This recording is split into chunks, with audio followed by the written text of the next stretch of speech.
In a tense and symbolic moment that echoes the Cold War era, Russian President Vladimir Putin convened a high-level meeting of the National Security Council on the 5th. His message was clear: if the United States resumes nuclear testing, Russia will not stand idly by.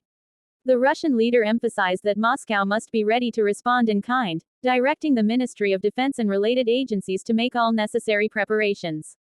This declaration comes at a time when global tensions are already heightened, with both Washington and Moscow reasserting their nuclear postures. Putin's remarks, made during the televised portion of the council meeting, carried both a warning and a signal, a reminder that Russia remains a major nuclear power willing to defend its interests by any means necessary.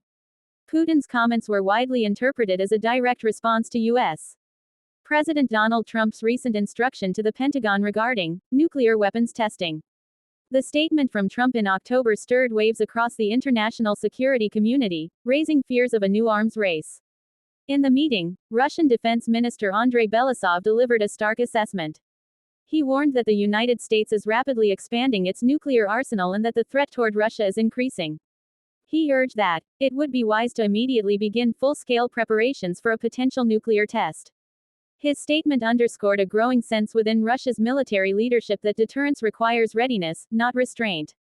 Chief of the General Staff Valery Gerasimov echoed Belousov's stance. He said that Trump's declaration revealed Washington's clear willingness to conduct real nuclear tests again, something the world has not seen since the 1990s. Gerasimov insisted that Russia should not wait passively but should act proactively to safeguard national security. Across the table, Putin listened carefully, nodding as his top defense chief spoke. Then, in his deliberate and composed manner, he responded, invoking both international law and national defense imperatives. He noted that Russia has remained fully compliant with the Comprehensive Nuclear Test Ban Treaty, the CTBT, an international agreement that bans all nuclear explosions. Putin stressed that Moscow has no plans to deviate from its obligations under the treaty. Yet, his tone carried a decisive edge. If others violate or abandon the principles of the treaty, Putin declared, we must be prepared to take reciprocal measures. His statement left little ambiguity. Russia will not initiate, but it will respond. This balance, between restraint and readiness, defines Putin's strategic messaging. He seeks to project responsibility on the world stage, while simultaneously signaling to the United States that Russia's deterrent remains potent and operational. In Washington, the reaction to Putin's words was cautious but skeptical. U.S. officials maintained that Trump's instructions to the Pentagon were not aimed at restarting nuclear explosions. Energy Secretary William Wright clarified in an interview with Fox News earlier this month that the upcoming tests would involve new system evaluations, not nuclear detonations. The tests we are planning do not involve nuclear explosions, Wright said, attempting to calm fears of an arms race. However, in Moscow, the interpretation was different. Russian defense strategists viewed Trump's move as a step toward potential escalation, a political signal disguised as a technical exercise. Putin's directive to his ministers thus represents more than a military order, it is a geopolitical maneuver. By preparing for the possibility of nuclear testing, Russia is sending a dual message, one to its domestic audience and another to the West. Domestically, the Kremlin seeks to reassure Russians that their nation remains strong, capable, and ready to defend itself. Internationally, it signals that any American attempt to assert nuclear superiority will be matched by Moscow's equal and opposite response. For observers in Europe and Asia, Putin's statement stirred unease.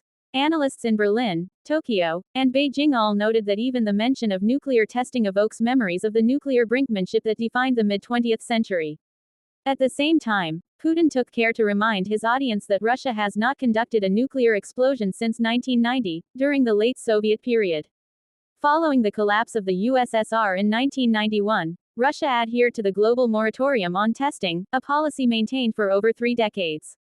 Yet, in his speech, Putin referred back to his 2023 State of the Nation address, where he had already hinted at the possibility of revisiting nuclear test readiness.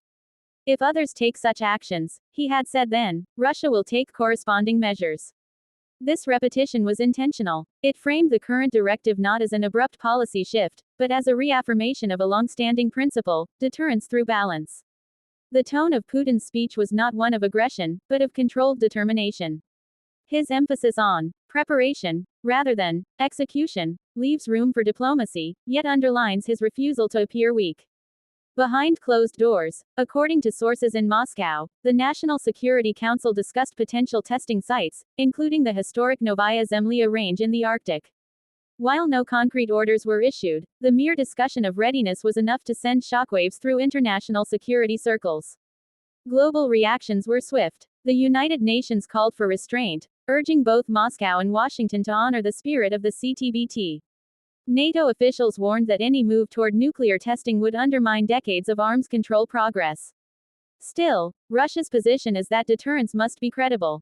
Without readiness, they argue, deterrence becomes a hollow concept. Meanwhile, analysts in the United States pointed out that Trump's directive may have been more symbolic than strategic, a political move designed to demonstrate toughness ahead of elections. But symbolism, in geopolitics, often carries dangerous consequences. Putin, a former KGB officer and a master of strategic signaling, understands this dynamic well. He uses ambiguity as a tool, showing strength without crossing the line into overt confrontation. His calculated message was aimed not only at Washington, but at allies and adversaries alike. Russia remains vigilant, and its nuclear capability remains second to none. In the Kremlin's view, maintaining nuclear readiness ensures peace through deterrence. In the West's view, it risks reigniting an arms race that the world can ill afford. This standoff, rhetorical for now, encapsulates the fragile balance of global power in the 21st century. One speech, one directive, can shift perceptions and strategies across continents. For Putin, the path forward is clear: be prepared, but act with restraint. For the international community, the challenge is to prevent preparation from becoming provocation. The coming months will reveal whether these words remain political theater or evolve into tangible military moves.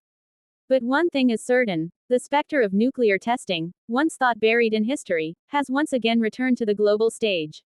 And as the echoes of the Cold War resurface, both Moscow and Washington find themselves once more staring into the mirror of mutual deterrence, a reflection that demands both strength and wisdom. Putin's final words during the meeting captured the delicate equilibrium that defines his policy: Russia will not start. But if others cross the line, we will respond, decisively, and without hesitation. Those words now hang in the air, a reminder to the world that in the arena of nuclear politics, even preparation is a message powerful enough to shape history.